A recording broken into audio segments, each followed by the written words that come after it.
So ayun guys, good afternoon sa inyo lahat. At andito tayo sa ating ginagawa, no.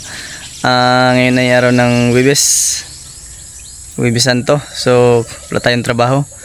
At ang oras natin ngayon ay alas 5 na. So i-update ko lang kayo dito sa aking ginagawa. Ayan. So ipapakita ko sa inyo. Ito na yung ating natapos. At giniba na nga yung dito sa banda dito. At ito yung ating CR. So wala siyang poste. So at yan yung gusto kasi ng may-ari.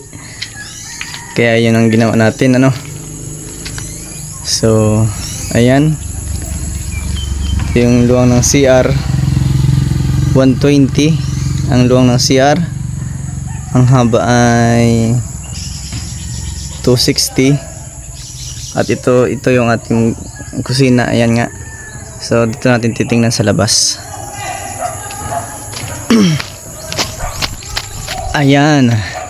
Kung andito tayo, dito siya. So ito yung ating exit door. Ayan. Ayan. Okay. So yan yung ating natapos na sa loob ng 18 days. So punta tayo sa harap. So dito tayo sa harap. Ito siya. Ayan. At nasukatan na nga pala ng ano din yan ng para sa trusses. Ayan. Ito siya.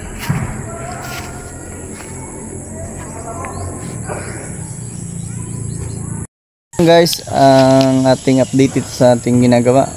So abang-abang na lang sa mga susunod pang mga update dito sa aking ginagawang bahay.